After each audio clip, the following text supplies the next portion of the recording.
দুনিয়াতে একদিন ছিলাম না, এখন আছি, আবার থাকবো না। 150 বছরের মানুষ এখানে নাই, বোঝা গেল কেউ থাকার সুযোগ নাই। আল্লাহ বলে, মুমিন, আমি আল্লাহ তোমাকে দুনিয়াতে হায়াত দিয়েছি, জানো হায়াত দেওয়ার আগে তুমি কোথায় ছিলে, কোত্থেকে আমি আল্লাহ তোমাকে দুনিয়াতে পাঠাইছি। আল্লাহকে বান্দা, তুমি আমার নাফরমানি করো, তুমি আমার সীমা লঙ্ঘন করো, আমার আইনকে মারো না, আমার হুকুমকে মারো না, আমাকে তুমি বিধানগুলি প্রদর্শন করো। আমি আল্লাহ তোমার কার্যক্রম দেখে আশ্চর্য হয়ে যায়, আমি আল্লাহ আশ্চর্য হয়ে যায়। বান্দা, কেমনে তুই এমন করো? ফজরের নামাজ না পড়ে তুমি কেমনে লেপের নিচে ঘুমায়া থাকো? আজান হবার পরও তুমি আমার কুদরতি কদমে সাজদা দাও না। কারণ কি? কারণ কি? আমি আল্লাহ তোমার এই সম্মানিত কপালটা আমার নিজের কুদরতি হাত দিয়া বানাইছি, আমার কুদরতি কদমে লাগানোর জন্য, সাজদা দেওয়ার জন্য। তুমি আমার আল্লাহকে মানো না, আমার আল্লাহকে তুমি বিদ্যাঙ্গুলি প্রদর্শন করো। সেই জন্য আমি আল্লাহ তোমার কার্যক্রম দেখে আশ্চর্য হয়ে যাই। আল্লাহ বান্দার আশ্চর্য হওয়াটা দেখে আল্লাহ নিজে ব্যক্ত করতেছে, কাইফা, কেমনে করো এমন কাজ। আল্লাহকে বান্দা, তোমাকে আমি যে পানি দিয়া তৈরি করেছি, তোমাকে যে পদার্থ দিয়ে আমি আল্লাহ বানিয়েছি, দুইজন মানুষের সামনে সে পদার্থের কথা তো জবান দিয়া তুমি বলতেও পারো না। এমন এক নাপাক পানি দিয়া তোমাকে বানাইলাম, যেই পানির কথা 2-4 জন মানুষের সামনে তুমি বলতেও লজ্জা লাগে। এমন এক দুর্গন্ধ নাপাক পানি দিয়ে আমি আল্লাহ তোমারে বানাইছি। ওই পানি দিয়া তোমার মায়ের রেহেমের ভিতরে আমি আল্লাহ তোমাকে বড় করেছি। সেখান থেকে জমাট রক্ত থেকে আমি আল্লাহ তোমাকে মানুষে রূপান্তরিত করেছি।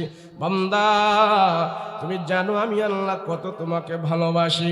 মায়ের পেটের ভিতরে তোমার কোন খাদ্যের প্রয়োজন, মায়ের পেটের ভিতরে তুমি কেমনে ভালো করে থাকতে পারবে, কোন অক্সিজেনের সেখানে প্রয়োজন, কতটুকু অক্সিজেন মায়ের পেটে তোমার দরকার, সব কিছু ব্যবস্থা আমি আল্লাহ নিজে তোমার জন্য করেছি। সব আমি করেছি তার মায়ের পেটে, আমার চিন। আল্লাহ পাক রব্বুল আলামিন ডাক দিয়া বলেন, কুনতুম আমওয়াতা, তুমি ছিলে মৃত, তোমার অস্তিত্ব ছিল না, তোমার নাম গন্ধ ছিল না, তোমার বংশমর্যাদা কোনো কিছুই খবর ছিল না। বান্দারে, সে মৃত্যু থেকে আমি আল্লাহ তোমার মায়ের পেটে তোমাকে রূহ দিয়েছি। আমি তোমার মায়ের পেটে তোমার জন্য খাদ্যের ব্যবস্থা করেছি। আমি আল্লাহ তোমার মায়ের পেটে তোমার জন্য আমি সব ব্যবস্থা করেছি। তুমি আমারে চেনো, আমাকে চেনো। আমি আল্লাহ তোমার মায়ের পেটে তোমাকে আমি ফেরেশতা দিয়া বানাইছি। প্রত্যেকটা মানুষকে মায়ের পেটে বানানোর জন্য আল্লাহ 2 জন ফেরেশতা রেখেছি। আমাকে আপনাকে মায়ের পেটে বানানোর জন্য আল্লাহ ফেরেশতা রেখেছি। ওই ফেরেশতারা আমার আপনার মায়ের পেটে আমাদের হাত বানায়, পা বানায়, মাজা বানায়, কোমর বানায়, গার বানায়, কাঁধ বানায়, পেট বানায়, পিঠ বানায়। বানাইতে বানাইতে ফেরেশতারা এই পর্যন্ত আমাকে আপনাকে বানায়। এবার ফেরেশতারা আমাকে আপনাকে বানানোর জন্য, চেহারাটা বানানোর জন্য হাত দেয়। আল্লাহ ডাক দিয়া কয়, রাখ ফেরেশতারা রাখ, বান্দার সব তোরা বানাইলে, বান্দার চেহারাটা তোরা বানাইস না। আল্লাহ চেহারাটা কে বানাবে? ফেরেশতারা এই কথা বলার পর আল্লাহ ডাক দিয়া কয়, আমার মায়ার দয়ার বান্দার চেহারাটা আমি আল্লাহ আমার নিজের কুদরতি হাত দিয়া বানাই দিতে চাই।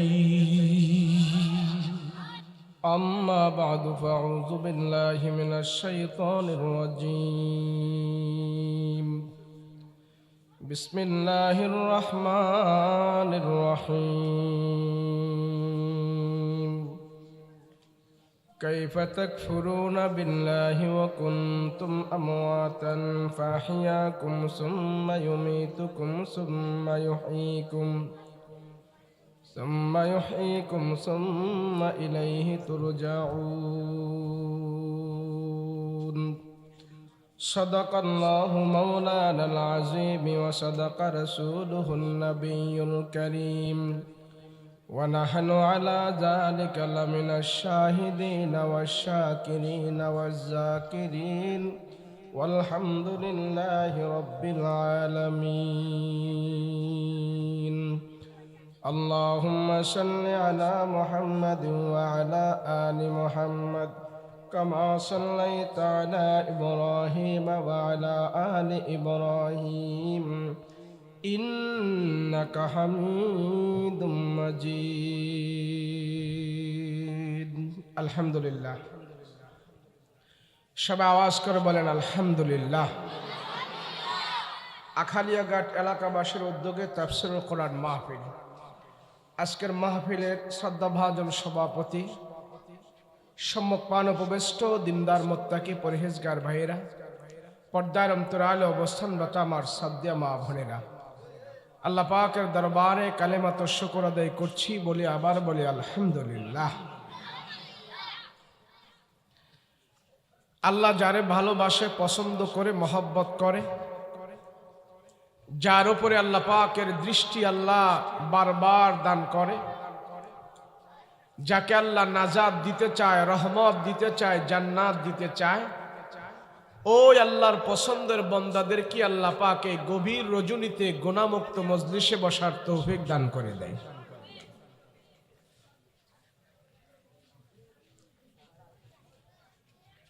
আল্লাহ আমাকে আপনাকে ভালোবাসছেন, আল্লাহ আমাকে আপনাকে পছন্দ করেছেন, এই জন্য আমাকে আপনাকে গুনাহমুক্ত মজলিসে বসায় রাখছেন। আলহামদুলিল্লাহ বলেন। এই আওয়াজটা আওয়াজ করলে তো ওয়াজ করুন যেত না, পিছনে কথা টথা বললে এনে কথা কওয়া যেত না তো। এটা কি লাইভ দিছেন? এটা লাইভ বন্ধ করে দেন, এত রাত্রে লাইভ দরকার নাই, বন্ধ করে দেন, দেন বন্ধ করে দেন। লাইভ দিলে এটা তো অনুমতি নেওয়া লাগে। আমার কথা তো আর আমার কাছে থাকে না, এটা জায়গা বহুত জনের কাছে। আর কথা বললে দু একটা ভুল টুল হইতেই পারে, পরে ভুলটা তো গতকাল একবারে খুব, এর জন্য বন্ধ করে দেন।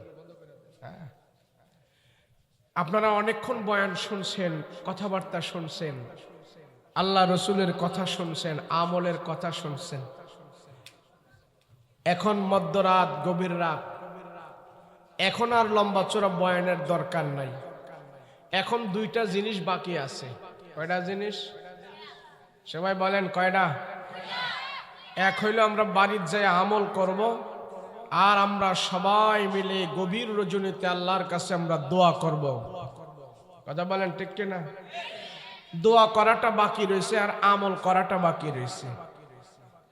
এই মানুষগুলো যদি আমরা আজকে এখানে হাত উঠে আল্লাহর দরবারে দোয়া করি, শুধু আমরা এখানে নয়, বাংলাদেশে 64টার উপরে জেলা আছে। একটা জেলায় যদি একটা করে মাহফিল হয় আর 1000 করে যদি লোক হয়, তাহলে 64,000 লোক আজকে রাত্রে আল্লাহর দরবারে হাত উঠাবে। কথা বলেন ঠিক কিনা? তো তাদের সাথে আমরাও কিন্তু শামিল হয়ে গেছি। এই 64,000 লোকের ভিতরে আমরাও শামিল হয়ে গেছি। যে এই জমিন থেকে প্রত্যেক রাতে যদি একটা জেলা থেকে যদি একটা মাহফিল দেন, সিলেট জেলায় কি আজকে একটা মাহফিল হচ্ছে?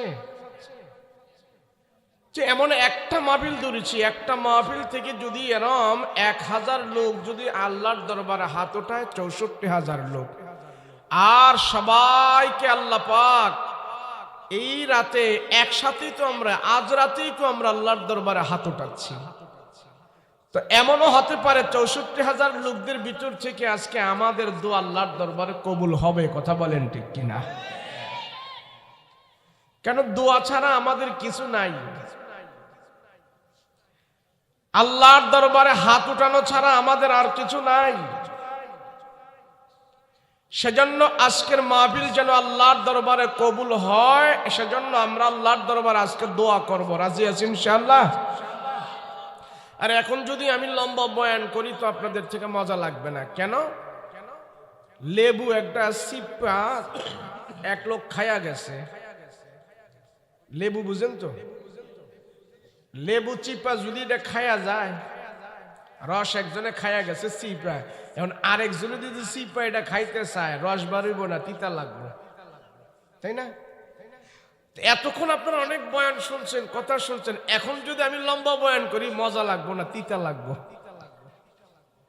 তো যাই হোক, যেহেতু মুসাফির মানুষ চলে আসছি, মুসাফিরের দোয়া আল্লাহ কবুল করেন।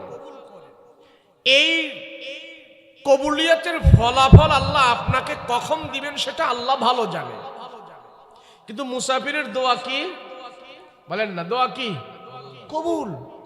তো আমি যেহেতু মুসাফির, আমার রসুল বলেছেন মুসাফিরের দোয়া কবুল, অবশ্যই আমার দোয়া কবুল হবে, কিন্তু কখন আল্লাহ আপনারে ফলাফল দিবে সেটা আল্লাহ পাকের বিষয়। সেজন্য আমরা দোয়া করতে রাজি আছি তো ইনশাআল্লাহ। আচ্ছা, আমার একটা প্রশ্ন হইল, এখানে যারা আছেন 150 বছরের কোন মুরব্বী আছেন? কারো বয়স 150 আছে এখানে? কথা বলেন না, আছে? তাহলে বোঝা গেল 50 বছর 150 বছরের কোন লোক এখানে নাই, এটা শিউর তো? কথা বলেন, এটা শিউর তো? বোঝা গেল 150 এখানে নাই। আর বিগত হায়াতে আমরা সামনে আমরা পাবো কিনা আল্লাহ মালুম। ধারণা করা যায় 150 বছরের হায়াত এখানে কেউ নাই। আমি কোরআনে হাকিম থেকে যে আয়াতটা তেলাওয়াত করেছি, সূরা বাকারার এই আয়াত,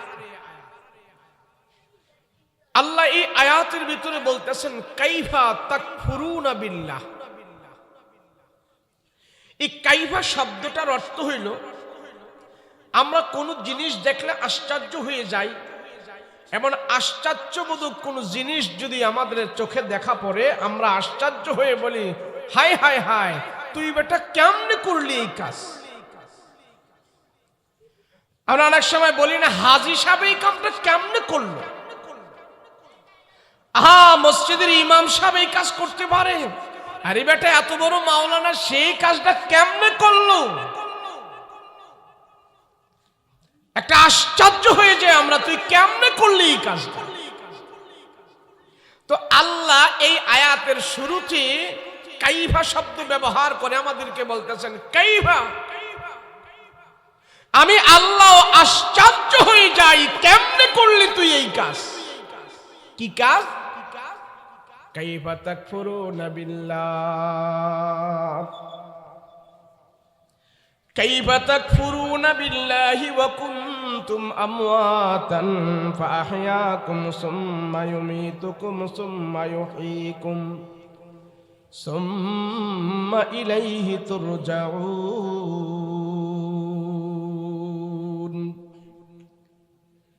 আল্লাহ কা বান্দা, দুনিয়াতে আমি আল্লাহ যত মাখলুকাত প্রেরণ করেছি, সব মাখলুকাত থেকে আমি আল্লাহ তোমারে মানুষরে সবচেয়ে করে দামি করে বানিয়েছি। আল্লাহ বলে দামি মানুষগুলো যখন নাকি আমার সাথে কুফরি করে, আমার সাথে শিরিক করে, আমার সাথে জালিমি করে, আমার সাথে জুলুম করে,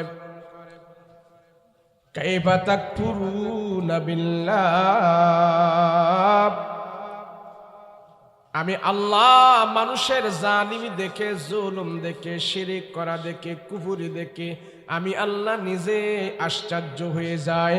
বান্দা তুমি কেমনে আমার সাথে নাফরমানি করলা, কেমনে তুমি আমার কুদরতি অন্তরে আঘাত দিলা, কেমনে আমার সাথে তুমি জালিমি করো, জুলুম করো। তোমার অবাধ্য দেখে, অত্যাচার দেখে, তোমার সীমালঙ্ঘন দেখে, তোমার কুফরি দেখে আমি আল্লাহ অনেক সময় আশ্চর্য হয়ে যাই, আমি আশ্চর্য হয়ে যাই। আল্লাহ পাক রব্বুল আলামিন বান্দার কাজকর্ম দেখে মাঝে মাঝে আশ্চর্য হয়ে যায়। এ বান্দা, তুই কেমনে এমন করলি, এই কাজটা তোর দ্বারা কেমনে হইল। আমি আল্লাহ কখনো ভাবি নাই বান্দা তুই এমন করবি, কেন তুই এমন করলি, কেন তুই এমন করলি, কেন এমন করলি। আল্লাহ কয় কাইফা তাকফুরুনা বিল্লাহ,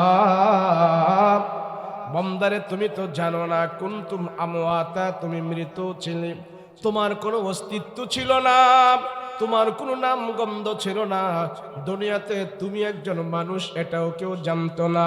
তোমার নাম গন্ধ দুনিয়াতে ছিল না, তুমি দুনিয়াতে একদিন ছিলে না, তুমি দুনিয়াতে এখন আছো, আবার কিছুদিন পরে থাকবে না। আমি আল্লাহ তোমারে দুনিয়াতে এখন রেখেছি, আর তোমার কিছু কার্যক্রম দেখে দেখে আমি আল্লাহ নিজেই আশ্চর্য হয়ে যাই, আশ্চর্য হয়ে যাই আমি। আমরা দুনিয়াতে একদিন ছিলাম না, এখন আছি, আবার থাকবো না। 150 বছরের মানুষ এখানে নাই, বোঝা গেল কেউ থাকার সুযোগ নাই। আল্লাহ বলে, মুমিন, আমি আল্লাহ তোমাকে দুনিয়াতে হায়াত দিয়েছি, জানো হায়াত দেওয়ার আগে তুমি কোথায় ছিলে, কোত্থেকে আমি আল্লাহ তোমাকে দুনিয়াতে পাঠাইছি। আল্লাহকে বান্দা, তুমি আমার নাফরমানি করো, তুমি আমার সীমা লঙ্ঘন করো, আমার আইনকে মানো না, আমার হুকুমকে মানো না, আমাকে তুমি বৃদ্ধাঙ্গুলি প্রদর্শন করো, আমি আল্লাহ তোমার কার্যক্রম দেখে আশ্চর্য হয়ে যায়, আমি আল্লাহ আশ্চর্য হয়ে যায়। বান্দা কেমনে তুই এমন করো, ফজরের নামাজ না পড়ে তুমি কেমনে লেপের নিচে ঘুমায়া থাকো, আজান হবার পরও তুমি আমার কুদরতি কদমে সাজদা দাও না, কারণ কি? কারণ কি? আমি আল্লাহ তোমার এই সম্মানিত কপালটা আমার নিজের কুদরতি হাত দিয়া বানাইছি, আমার কুদরতি কদমে লাগানোর জন্য, সাজদা দেওয়ার জন্য। তুমি আমার আল্লাহকে মানো না, আমার আল্লাহকে তুমি বৃদ্ধাঙ্গুলি প্রদর্শন করো, সেই জন্য আমি আল্লাহ তোমার কার্যক্রম দেখে আশ্চর্য হয়ে যাই। আল্লাহ বান্দার আশ্চর্য হওয়াটা দেখে আল্লাহ নিজে ব্যক্ত করতেছে, কাইফা, কেমনে করো এমন কাজ। আল্লাহকে বান্দা, তোমাকে আমি যে পানি দিয়া তৈরি করেছি, তোমাকে যে পদার্থ দিয়ে আমি আল্লাহ বানিয়েছি, দুইজন মানুষের সামনে সে পদার্থের কথা তো জবান দিয়া তুমি বলতেও পারো না। এমন এক নাপাক পানি দিয়া তোমাকে বানাইলাম, যেই পানির কথা 2-4 জন মানুষের সামনে তুমি বলতেও লজ্জা লাগে। এমন এক দুর্গন্ধ নাপাক পানি দিয়ে আমি আল্লাহ তোমারে বানাইছি, ওই পানি দিয়া তোমার মায়ের রেহেমের ভিতরে আমি আল্লাহ তোমাকে বড় করেছি, সেখান থেকে জমাট রক্ত থেকে আমি আল্লাহ তোমাকে মানুষে রূপান্তরিত করেছি। বান্দা, তুমি জানো আমি আল্লাহ কত তোমাকে ভালোবাসি। মায়ের পেটের ভিতরে তোমার কোন খাদ্যের প্রয়োজন, মায়ের পেটের ভিতরে তুমি কেমনে ভালো করে থাকতে পারবে, কোন অক্সিজেনের সেখানে প্রয়োজন, কতটুকু অক্সিজেন মায়ের পেটে তোমার দরকার, সব কিছু ব্যবস্থা আমি আল্লাহ নিজে তোমার জন্য করেছি। সব আমি করেছি তার মায়ের পেটে, আমার চিন। আল্লাহ পাক রব্বুল আলামিন ডাক দিয়া বলেন, কুনতুম আমওয়াতা, তুমি ছিলে মৃত, তোমার অস্তিত্ব ছিল না, তোমার নাম গন্ধ ছিল না, তোমার বংশমর্যাদা কোনো কিছুই খবর ছিল না। বান্দারে, সে মৃত্যু থেকে আমি আল্লাহ তোমার মায়ের পেটে তোমাকে রূহ দিয়েছি। আমি তোমার মায়ের পেটে তোমার জন্য খাদ্যের ব্যবস্থা করেছি। আমি আল্লাহ তোমার মায়ের পেটে তোমার জন্য আমি সব ব্যবস্থা করেছি। তুমি আমারে চেনো, আমাকে চেনো। আমি আল্লাহ তোমার মায়ের পেটে তোমাকে আমি ফেরেশতা দিয়া বানাইছি। প্রত্যেকটা মানুষকে মায়ের পেটে বানানোর জন্য আল্লাহ 2 জন ফেরেশতা রেখেছি। আমাকে আপনাকে মায়ের পেটে বানানোর জন্য আল্লাহ ফেরেশতা রেখেছি। ওই ফেরেশতারা আমার আপনার মায়ের পেটে আমাদের হাত বানায়, পা বানায়, মাজা বানায়, কোমর বানায়, গাড় বানায়, কাঁধ বানায়, পেট বানায়, পিঠ বানায়, বানাইতে বানাইতে ফেরেশতারা এই পর্যন্ত আমাকে আপনাকে বানায়। এবার ফেরেশতারা আমাকে আপনাকে বানানোর জন্য, চেহারাটা বানানোর জন্য হাত দেয়। আল্লাহ ডাক দিয়া কয়, রাখ ফেরেশতারা রাখ, বান্দার সব তোরা বানাইলে, বান্দার চেহারাটা তোরা বানাইস না। আল্লাহ চেহারাটা কে বানাবে? ফেরেশতারা এই কথা বলার পর আল্লাহ ডাক দিয়া কয়, আমার মায়ার দয়ার বান্দার চেহারাটা আমি আল্লাহ আমার নিজের কুদরতি হাত দিয়া বানাই দিতে চাই। জন্য এই যে আমাদের কপাল, এই চেহারা আল্লাহ সব কুন ভায়া কুন কইয়া বানাইছে, আমাকে আপনাকেও কুন ভায়া কুন কইয়া আল্লাহ বানাইছে। কিন্তু আল্লাহ মানুষের মর্যাদা বাড়ানোর জন্য আল্লাহ নিজের কুদরতি হাত আমাদের এই চোখে, এই মুখে, চেহারায় ব্যবহার করে দিয়েছে। মানুষ, তোমার এই কপাল, তোমার এই চেহারা আমার কুদরতি হাতের ছোঁয়া। তাম পৃথিবীর বুকে যত মানুষ আছে, একটা মানুষের চেহারা আরেকটা মানুষের সাথে হুবহুব কোনোদিন মিলবে না। আল্লাহ বলে আমারে চিনো, আমি কেমন কারিগর, আমাকে চিনো। যেই মানুষ আল্লাহকে চিনে না, সেই মানুষটা দুনিয়াতে বেশি ভালো থাকতে পারে না। কেন? তার মালিককে চিনে না, তারে যে বানাইলো সে তারে চিনে না। আমি এই চিনলাম, সেই চিনলাম, কিন্তু আসল মালিক আমি চিনলাম না। মালিক না চিনলে যেমন কর্মচারী বেতন পায় না, বোনাস পায় না, আমি মানুষ হওয়ার পরও আমার বানানোওয়ালাকে যদি আমি না চিনি, তার পক্ষ থেকে আমি আল্লাহর রহমত প্রাপ্ত বান্দাও হতে পারবো না। সাহাবায়ে কেরাম জিজ্ঞেস করলেন, ইয়া রাসূলুল্লাহ, আল্লাহকে সহজভাবে চিনার উপায়টা কি? নবীজি, বিনা দলিলে মানি আল্লাহ এক, আল্লাহরে চিনবো, সহজভাবে চিনার কোনো বুদ্ধি আছে না।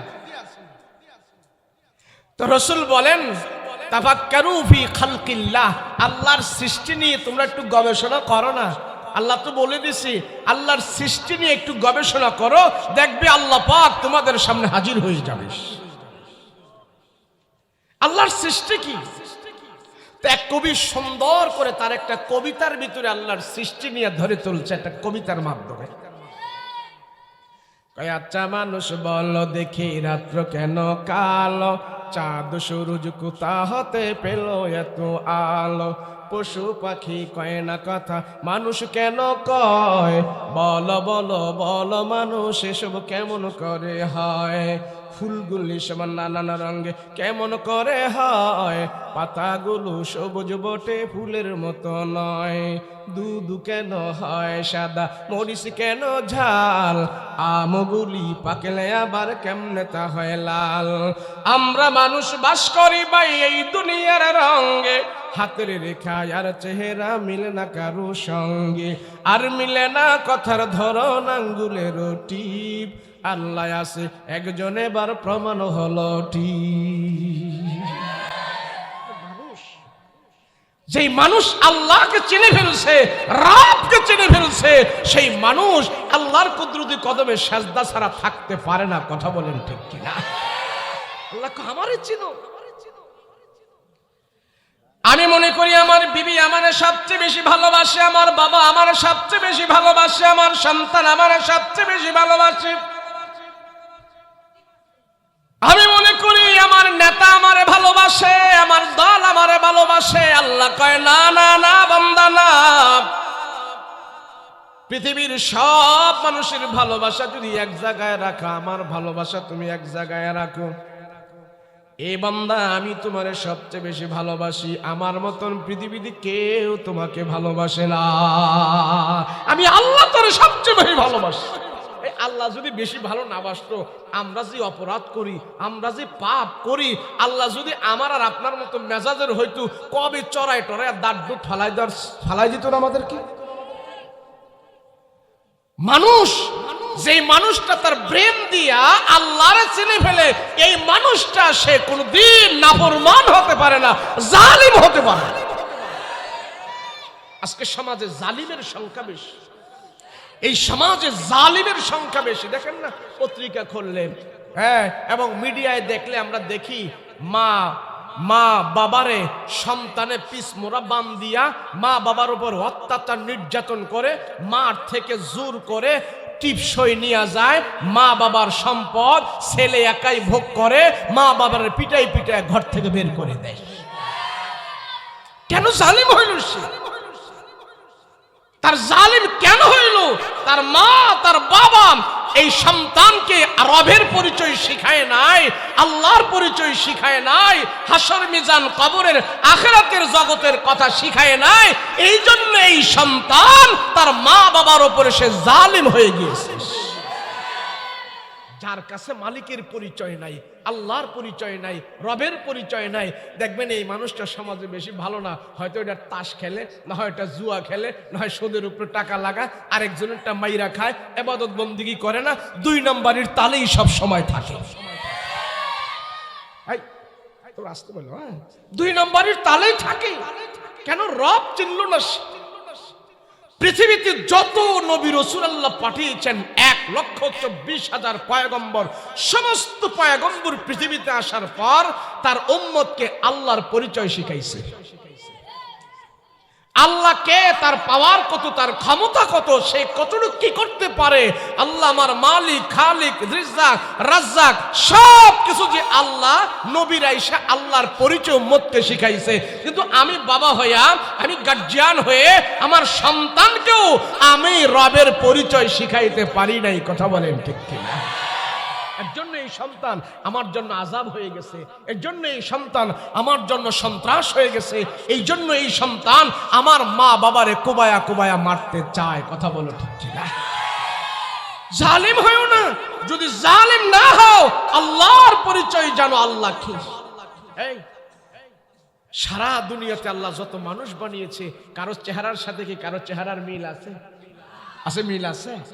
আল্লাহ কয় তুমি 10 তলা বানাও, 20 তলা বানাও, তুমি 160 তলা বানিয়েছো, 200 তলা বানাইবা, এত বড় বড় ডিজাইনার, ইঞ্জিনিয়ার, তুমি আমারে চিনো না, আমি কে? তোমার হাতের যে এই যে আমাদের হাত আছে না, এই যে ফিঙ্গারের ছাপ আসেনি, এই সিলেটের মানুষের এই ফিঙ্গারের ছাপ আসেনি, এই হাতের ছাপ আছে তো, আঙ্গুলের মাথার ছাপ আছে তো, কুমিল্লার মানুষ আর সিলেটের মানুষের এই ফিঙ্গারের ছাপ মিলে তো, টিপসই মিলে। আরে কুমিল্লা আর সিলেট তো দূরের কথা, বাবারটার সাথে পোলারটাই মিলে না। কথা বলেন ঠিক কিনা? আল্লাহ কয় তোমার কত বড় ক্ষমতা একটু দেখি আমি। তোমার হাতের টিপসইটা একটু নকল করে দেখাও না, অন্যজনের টিপসই নকল করে দেখাও না। কত কিছু নকল করে ফেলো, কত কিছু ডিজাইন করে ফেলো, কত 20 টালা 30 টালা করে ফেলো, কত সুন্দর ডিজাইন করে কত কিছু করেছো, কত নকল করেছো। একজনের শিল নকল করে, একজনের সাইন নকল করে, চুরি করে সব কামাই করে ফেলেছো। আরে বেটা, তোর হাতের নাগালে এই তোর ফিঙ্গারের মাথায় যে একটা টিপসই দিলাম, এটা পারলে নকল করে দেখাও। কেউ নকল করতে পারছে? আল্লাহ কয় এটা আমারে ছিল, এটা আমাকে ছিল, আমি কে? সারা দুনিয়ার ডাক্তার খুঁজে বের করেছে কাঁচা মরিচে ভিটামিন সি আছে। কি আছে জোরে বলুন? মেডিকেল সায়েন্স গবেষণা করে বের করছে কাঁচা মরিচে ভিটামিন সি আছে। এখন এই ডাক্তাররা যদি খুঁজে বের করতো, মেডিকেল যদি এই গবেষণা করতো যে আমরা আর একটু বাইরে গবেষণা করি, আর একটু উপরে যাই এই গবেষণা করি, এই কাঁচা মরিচের ভিতরে ভিটামিন সি ঢুকাইলো কোন ডাক্তারে? কথা বলেন ঠিক না? যদি তারা এই গবেষণাটা করতো, কাঁচা মরিচে ভিটামিন ঢুকাইলো কোন ডাক্তারে, কে কে কে কে কে করলে এই মেডিকেল সায়েন্স সেও আল্লাহকে পেয়ে যাইতো। কথা বলেন ঠিক? মানুষ আল্লাহর ছিল, আল্লাহর না চিনলে দুনিয়াতে সে মজা পায় না। আল্লাহকে যে চিনে না, রবকে যে চিনে না, সে দুনিয়াতে মজা পায় না। রবের মজা যার ভিতরে ঢুকেছে, সে এক বেলা খাবার খাওয়ার পরেও তার দিলের ভিতরে বাদশাহী শান্তি আল্লাহ প্রবেশ করায়। আস্তে আস্তে এত জোরে বলে না। হ্যাঁ, সব চিনি, রব চিনতে হবে। কে চিনতে হবে? রব চিনো। রব কে? আল্লাহ বিল্লাহ এই আয়াতে বলে সময় কম, সময় কম, লম্বা সুরে আলোচনা করা যাবে না, সময় কম। অল্প সময়ের ভিতরে আমি 5-10 মিনিটের ভিতরে আমি শেষ করে দেব, সর্বোচ্চ 5-10 মিনিট। আপনাদের থেকে আমার বেশি তাড়াহুড়া, কেন আপনারা তো 10 মাইল 20 মাইল দূরে কেউ যাবেন না, আমি তো সে ঢাকা যাবো অনেক দূর, 200 কিলোমিটার দূর। তাহলে আপনাদের থেকে তাড়াহুড়া বেশি আমার না? আবার বেশি ওয়াজ করলে তো তাবারক আছে, সিন্নি ঠান্ডা হয়ে যাবো গা। ওটা তো গরম থাকে, ওই গরম পর্যন্ত ওয়াজ করবো। আল্লাহ আমাদের মজলিস কবুল করেন, বলেন আমিন। সবাইয়ের আল্লাহ মাফ করে দেন, বলেন আমিন। আমি যে আয়াতটা পড়ছি আপনাদের কাছে, সেই আয়াতটার ভিতর আল্লাহ প্রথম আশ্চর্য প্রকাশ করছেন। কাইবা বান্দা, কেমনে এই কাজ করস তুই? তুই তো জানোস না একদিন দুনিয়াতে ছিলি না, এখন আসোস, আবার থাকবি না। কোত্থেকে আসছো? তোমার মায়ের বুক থেকে আর তোমার বাবার পিঠ থেকে আমি আল্লাহ এই দুইয়ের মধ্যখান থেকে কিছু মিশ্রণ, কিছু পানি নিয়ে আমি তোমাকে বানিয়েছি। যেই পানির কথা দুইজন মানুষের সামনে তুমি বলতে পারো না, এত দুর্বল এক নাপাক পানি থেকে আমি আল্লাহ তোমাকে অস্তিত্ব দিয়েছি। আস্তে আস্তে করে তোমাকে বড় করেছি। তুমি শিশু হয়েছো, বালেগ হয়েছো, সাবালেগ হয়েছো, জামাই হয়েছো, বাবা হয়েছো, দাদা হয়েছো। এগুলি সব হইল দুনিয়ার পরিচয়। এগুলি কিচ্ছু না। আমার কাছ থেকে তুমি গিয়েছো, আবার ঘুরিয়া ফিরে তুমি আমার কাছে চলে আসবা। বিজ্ঞান কবিতা লেখছে পানি নিয়ে। বিজ্ঞান পানি নিয়ে পানির কবিতা বানাইছে। পানি কোত্থেকে আসে, পানি কিভাবে আসে? তো বিজ্ঞান কবিতা লেখছে সাগরের পানিগুলো বাষ্প হয়ে আকাশে যায়, আবার আকাশ থেকে দুনিয়াতে মেঘমালা হয়ে বৃষ্টির ফোঁটা হয়ে দুনিয়াতে পড়ে। পাহাড়ে পড়লে পাহাড়ের পানি, ঝর্ণায় পড়লে ঝর্ণার পানি, নদীতে পড়লে নদীর পানি, খালে পড়লে খালের পানি, বিলি পড়লে বিলের পানি, নালায় পড়লে নালার পানি। পানি আবার যখন দুনিয়াতে এক এক জায়গায় পড়ে, এগুলি ঘুরিয়া ফিরিয়া আবার নদী দিয়ে সাগরের মধ্যে যায়, সাগর থেকে বাষ্প হয়ে আকাশে উড়ে, আকাশ থেকে আবার বিভিন্ন জায়গায় মেঘমালা হয়ে পড়ে, বৃষ্টির ফোঁটা হয়ে পড়ে। পানি এইভাবে ঘুরতে থাকে, রুলিং করতে থাকে। আরে বিজ্ঞান, পানি নিয়ে তুই গবেষণা করলি, মানুষ নিয়ে গবেষণা করস না? মানুষও তো আল্লাহর কাছ থেকে এইভাবে ঘুরিয়া ফিরিয়া মায়ের পেটে আসে, মায়ের পেট থেকে দুনিয়াতে আসে। একবার সে শিশু, আবার সে বালক, আবার সে মধ্যবয়সী, একবার সে নানা হয়, আবার সে দাদা হয়, একবার সে জামাই হয়, আবার সে ছেলে হয়, আবার সে মেয়ে হয়। এইভাবে ঘুরতে ঘুরতে ঘুরতে ঘুরতে আবার মানুষ মৃত্যুবরণ করে আল্লাহর কাছেই যেতে থাকে। মানুষ যদি এগুলো নিয়ে চিন্তা করে যে আমি আসছিলাম কোথা থেকে, এখন আসি, আবার যাব কোথায়, এই তিনটা প্রশ্ন যখন মানুষ তার বিবেককে করে, এই মানুষটা দুনিয়াতে আল্লাহর নাফরমানি করতে পারে না। কিন্তু দেখা গেছে এরকম পার্থক্য আমরা করি না, এমন ফিকির আমরা করি না। সেজন্য আল্লাহ ডাক দিয়া বলে, যারা আমার রবকে চিনে না, দেখবা সমাজের ভিতরে তারা তোমাদের কাছে 2 পাওয়ালা মানুষ, আর আমার আল্লাহর কাছে তারা 4 পাওয়ালা জানোয়ারের মতো। কয় পাওয়ালা? 4 পাওয়ালা জানোয়ার। আল্লাহ নিজে বলেন তোমাদের কাছে মানুষ এত উত্তম, আশরাফুল মাখলুকাতকে আল্লাহ বলে তুমি 4 পাওয়ালা জানোয়ারের মতো। কয় পাওয়ালা? দেখেন মানুষকে আল্লাহ এত দামি বানাইয়া, এত সম্মান দিয়া আল্লাহ কোরআনের আয়াত দিয়া বলে উলাইকা কাল আনআম। ওই মানুষ, তোমার কিছু কিছু আচরণে আমি দেখি চতুষ্প জানোয়ারের চাইতে তুই আরো নিকৃষ্ট হয়ে গেছিস। কেমনে? একটা গরু আরেকটা গরুকে মারে না, একটা সাপ আরেকটা সাপকে মারে না, একটা প্রাণী আরেকটা প্রাণীকে হত্যা করে না, কিন্তু আশরাফুল মাখলুকাত হয়ে এক মানুষ যখন আরেক মানুষকে হত্যা করে, সে পশুর চাইতে আরো নিকৃষ্ট হয়ে গেছে। সেজন্য আল্লাহ বলে উলাইকা কাল আনআম বাল হুম আদাল উলাইকা হুমুল গাফিলুন।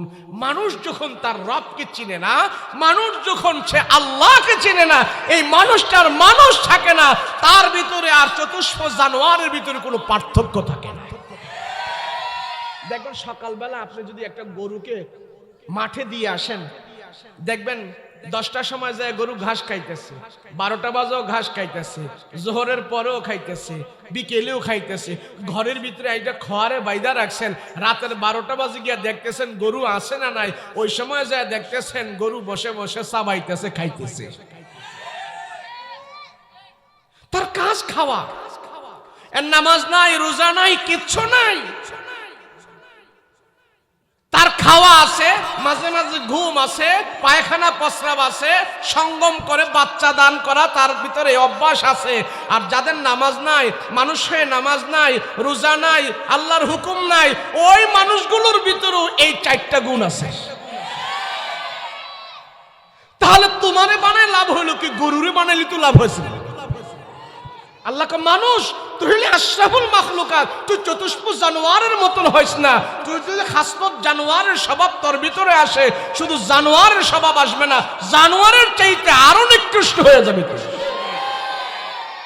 এজন্য কারে চিনবো? বলেন না, কারে চিনবো?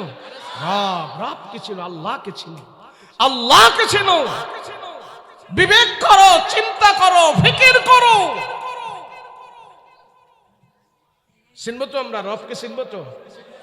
এখন আল্লাহকে চিনার জন্য তো ডিগ্রি লাগে না তো, আল্লাহকে চিনার জন্য মেডিকেল সায়েন্স পড়তে হবে না, আল্লাহকে চিনার জন্য আপনি রকেট কামান বিমান আবিষ্কার করা লাগবে না। আল্লাহকে চিনার জন্য আল্লাহ নিজে বলেন তাফাক্কারু ফি খালকিল্লাহ, আমার সৃষ্টি নিয়ে গবেষণা করো, দেখবে আমি আল্লাহ তোমার সামনে হাজির হয়ে যাব। সৃষ্টি, আল্লাহর সৃষ্টি নিয়ে গবেষণা করো। তোমাকে এমন সুন্দর করে বানিয়েছে, যে বানিয়েছে তার নাম হলো আল্লাহ। আরেকজনকে কালো করে বানিয়েছে, তার নাম হলো আল্লাহ। আরেকজনকে খাটো করে বানিয়েছে, তার নাম হলো আল্লাহ। পুরো পৃথিবীটা নিয়ন্ত্রণ করে, তার নাম হলো আল্লাহ। এখন সুস্থ আছি, অসুস্থ দিয়ে আমাকে দুনিয়া থেকে বিদায় করে নিয়ে যাবে, তার নাম হলো আল্লাহ। সিগনেচার করতে জানে না, পড়াশোনা করতে জানে না, উনি বাংলাদেশের বিশাল বড় একজন শিল্পপতি, আল্লাহ তারে বানাই দিছে, এর নাম হলো আল্লাহ। কথা বলো ঠিক কিনা? আরেকজনে বিশাল ডিগ্রি নিয়ে পড়াশোনা করে, বাংলাদেশ পড়াশোনা করে বাহিরে গিয়ে পড়ে, বাহির থেকে ডিগ্রি নিয়ে আসছে, এই বেটা চাকরিই পায় না, ধান্দাবাজি করেও খেতে পারে না, ডিগ্রির ভারে কোনো কিছু করতেও পারে না, সঠিক মূল্যায়নও পায় না, এখন পাগল হয়ে রাস্তায় ঘুরতেছে, তার নাম হলো আল্লাহ। আছে না? না, ঢাকা শহর বহুত রাস্তায় ঘুরতেছে, আর এত তুখুর ইংরেজি বলতেছে, পটপট পটপট করে ইংলিশ বলতেছে, মানুষ তার দিকে তাকিয়ে আছে। রিক্সাওয়ালা ইংরেজি বলতেছে, বাদাম বিক্রি করে সে ইংলিশ বলতেছে। ভাই আপনি বাদাম বিক্রি করেন? আমি MA পাস। আরে MA পাস করে বাদাম বিক্রি করেন? কোনো চাকরি বাকরি পাই নাই, এখন নিজের স্বাধীন মতো বাদাম বিক্রি করে ব্যবসা করতেছি, তা দিয়েই সংসার চলতেছে। দেখো, এগুলি শেখো। আমার মতো দুই হাত, আমার মতো দুই চোখ, আমার মতো দুই পা, আমার মতোই সবকিছু, কিন্তু একজন গরিব, আরেকজন ফকির, একজন রাজা, আরেকজন প্রজা, একজন এত উঁচু, আরেকজন নিচে, কেউ ঘুমায় 10 তলায়, কেউ ঘুমায় গাছতলায়। এই ব্যবধান যে রেখেছে, না রাখলে দুনিয়াতে আল্লাহ দুনিয়াটা এইভাবে চালাইতে পারতো না। আল্লাহ বলে আমি এই ব্যবধান করেই দুনিয়াতে বানিয়েছি, এই দৃষ্টান্ত, এই ব্যবস্থা, এটা আমার নিজাম, এটা আমার। তুমি যেখানেই থাকো, সেখান থেকেই যদি তুমি আমাকে চিনো, ওখান থেকেই আমি টান দিয়া আল্লাহ খুশি হয়ে জান্নাত দিয়ে দিব। একটা গরিব লোক, সে সিলেট শহরে রিক্সা চালায়, সে যদি সুবহানাল্লাহ বলে, তার সুবহানাল্লাহ যতটুকু দাম, একজন কোটিপতি, শিল্পপতি, মেম্বার, চেয়ারম্যান, তার সুবহানাল্লাহর একই দাম, একই দাম, আল্লাহর কাছে একই দাম, আমার কাছে ইনসাফ। এজন্য আল্লাহ পাক যে আয়াতের ভিতরে আমি বলছিলাম, কাইফা তাকফুরুনা বিল্লাহি ওয়া কুনতুম আমওয়াতান ফাআহইয়াকুম সুম্মা ইউমীতুকুম সুম্মা ইউহয়ীকুম সুম্মা ইলাইহি তুরজাউন। আল্লাহকে মানুষ যা করো, ঘুরিয়া ফিরিয়া আবার তোমরা আমার কাছে আসবে। কবরের ভিতরে দেওয়ার পর আমি আল্লাহ সেখানে তোমাকে রূহ দিব, সেখানে তোমাকে প্রাণ দিব, সেখানে তোমাকে আমি জীবিত করব। যদি বলে এটা কেমনে সম্ভব, তো আল্লাহ আগেই বলছে, তোমার মায়ের পেটে তোমাকে রূহ দিছি যেইভাবে, কবরের ভিতরে তোমাকে আমি রূহ দিয়া জীবিত করব সেইভাবে। কিছু কিছু মানুষ বলে, অজ্ঞতার কারণে, মূর্খতার কারণে বলে, হুজুর এত চিন্তা ভাবনা করে লাভ নেই, মরার পরে দাপাদাপি আছে। বলে কি বলেন? ও জাহেল, মূর্খ। মরার পরে তোমার দাপাদাপি করার কোনো সুযোগ নেই। মৃত্যুর পরে তোমাকে নিয়ন্ত্রণ করবে আল্লাহ, তোমার কোনো নিয়ন্ত্রণ নাই। কথা বলেন ঠিক?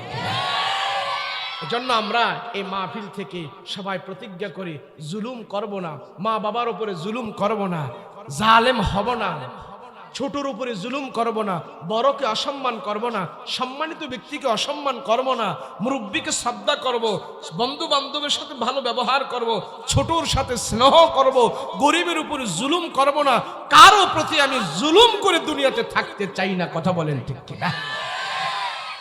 দেখেন, দুনিয়াতে সবচেয়ে বড় জালিম ছিল কি বলেন? ফেরাউন, নমরুদ এত বড় জালিম, সে আল্লাহ দাবি করছে, আল্লাহর সমকক্ষ সে মনে করছে।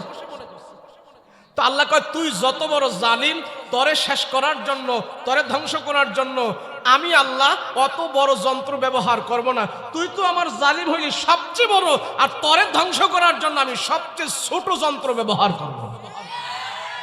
বলেন, জালিম বড়, আর তারে ধ্বংস করার জন্য আল্লাহ সবচেয়ে ছোট অস্ত্র ব্যবহার করছে। ছোট অস্ত্র মানে কি? মশা। মশার ভিতরে যেটা এক পা নাই, ল্যাংড়া মশা, ওটা দিয়ে আল্লাহর সবচেয়ে বড় দুশ্মনকে আল্লাহ ধ্বংস করে দিয়েছে। আবু জাহেল রসুলের সবচেয়ে বড় শত্রু, সে আবু জাহেলকে আল্লাহ ছোট ছোট দুইটা মাসুম বাচ্চা দিয়ে দুনিয়ার জমিন থেকে বিদায় করে দিয়েছে। তাহলে যত বড় জালিম হবে, তার বিরুদ্ধে যদি আল্লাহ খেপে যায়, তার বিরুদ্ধে যদি আল্লাহ রাগ করে ফেলে, তাহলে কি হবে? সবচেয়ে ছোট যন্ত্র দিয়ে আল্লাহ তার সবচেয়ে বড় জালিমকে দুনিয়া থেকে বিদায় করবে। আমরা কি জালিম হব? বলেন, জালিম হব? বর্তমানে এই সমাজে সবচেয়ে বেশি জালিম হলো কিছু কিছু যুবক পোলাপাইন তার মা বাবার সাথে অত্যাচার করে, তার মা বাবার মনে কষ্ট দেয়, তার মা বাবার কথা শোনে না, মা বাবা তাদেরকে চেক দিয়েও রাখতে পারে না, মা বাবার বাহিরে যায়া নেশা করতেছে, মদ খাইতেছে, নারীবাজি করতেছে, দর্শন করতেছে। সবচেয়ে বড় এই সমাজের যুবক পোলাপাইন আল্লাহর আদালতে জালিমের কাতারে চলে গেছে। এইভাবে যদি আমাদের প্রজন্ম চলতে থাকে, আগামী 50 বছর পরে মদ খায়া নিজে আত্মহত্যা করে রাস্তায় পড়ে থাকবে যুবকেরা, এদেরকে হাসপাতালেও কেউ নেবে না, এমন অবস্থা হয়ে যাবে। এই সমস্ত নেশা থেকে, মা বাবার সাথে অত্যাচার করা থেকে আমাদের যুবকদেরকে যদি আমরা ফিরিয়ে না আনতে পারি, আগামী প্রজন্মের যুবকদের অবস্থা ভালো হবে না।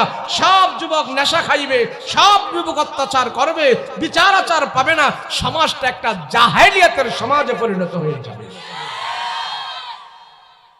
কারণ কি? এই যুব সমাজ খারাপ হওয়ার পিছনে কারণ কি?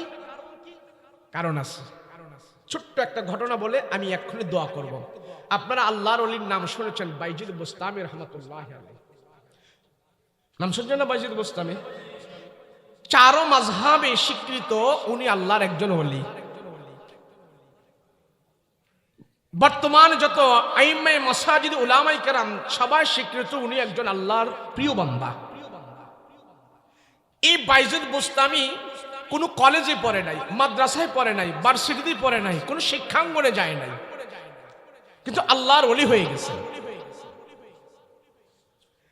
বাইজিদ বুস্তামির উস্তাদ নাই, তার উস্তাদ হলো তার মা। বলেন কি? তার মা। মায়ের কোলের বিশ্ববিদ্যালয়ে পড়াশোনা করে বাইজিদ আল্লাহর ওলি হয়ে গেছে। সুবহানাল্লাহ। তারই জামানায় আরেকটা লোক ছিল হারুন।